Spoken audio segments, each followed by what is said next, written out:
Good morning, students. Welcome in online classes which are given by St. Angel's Public School. Class 5th, Subject Hindi, Chapter 6, Helen Keller. Students, अपनी धुन के पक्के, लगनशील वह साहसी मनुष्य अपनी शारीरिक विकलांगता को अपना रास्ता बाधित नहीं करने देते.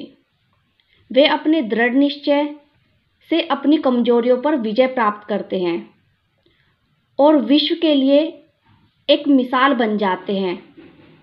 आज हम आपको ऐसी ही एक कहानी पढ़ाने जा रहे हैं, हेलेन केलर की. जब हम किसी बात को लेकर बेहद परेशान होते हैं, परेशान का अर्थ होता है चिंतित होना. जब हम किसी बात को लेकर बेहद परेशान होते हैं तो हमारा मन उस परेशानी में इतना अधिक डूब जाता है कि हमें अन्य कोई रास्ता नज़र ही नहीं आता.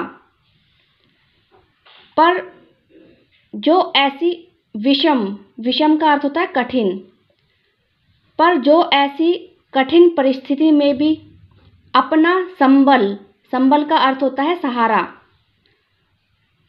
अपना संबल बनाए रखता है और असंभव को संभव कर दिखाता है, वही अन्य लोगों के लिए आदर्श बन जाता है. मनुष्य की दृढ़ इच्छा शक्ति का अर्थ होता है किसी काम को मन के अनुकूल करने की शक्ति, मजबूत इरादे व आत्मविश्वास. उसकी शारीरिक अपंगता का अर्थ होता है विकलांगता. शारीरिक अपंगता को भी परास्त करने में सक्षम है. हेलेन केलर एक ऐसी ही महिला थी जिन्होंने अपनी शारीरिक बाधाओं को पार कर सफलता की अनूठी का अर्थ होता है अद्भुत, सफलता की अनूठी मिसाल कायम की.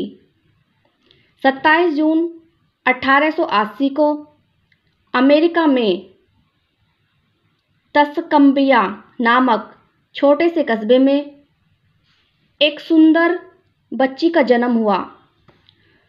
उसकी माता का नाम कैथरीन एडम्स केलर और पिता का नाम कैप्टन आर्थर था.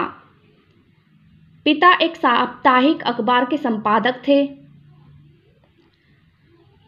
अपने जन्म के समय हेलेन केलर एक स्वस्थ बच्ची थी, लेकिन जब वे 19 माह की थी तो एक बार उन्हें बहुत तेज बुखार हुआ.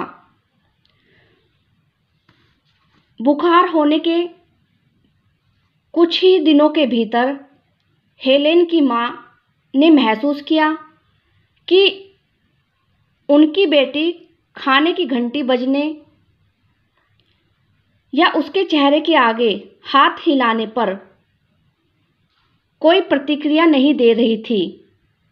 बुखार ने बच्ची को दृष्टिहीन का अर्थ होता है जो देख नहीं सकता, बच्ची को दृष्टिहीन तथा बधिर बना दिया था. बेटे की यह स्थिति माता पिता से देखी नहीं जाती थी. हेलेन के बचपन के ये सबसे कठिन दिन थे. उसकी स्थिति में सुधार की आशा दिनों दिन क्षीण अर्थात कमजोर हो रही थी. ऐसे में हेलेन की माँ उसकी पहली गुरु थी. उन्होंने उसे कई छोटे बड़े काम करने सिखाए. एक दिन हेलेन की माँ ने समाचार पत्र में बोस्टन की परकिंस संस्था के बारे में पढ़ा. हेलेन के माता पिता वहां गए और उन्होंने वहां की संरक्षिका से घर आकर हेलेन को पढ़ाने का अनुरोध अर्थात आग्रह किया. वे तैयार हो गई।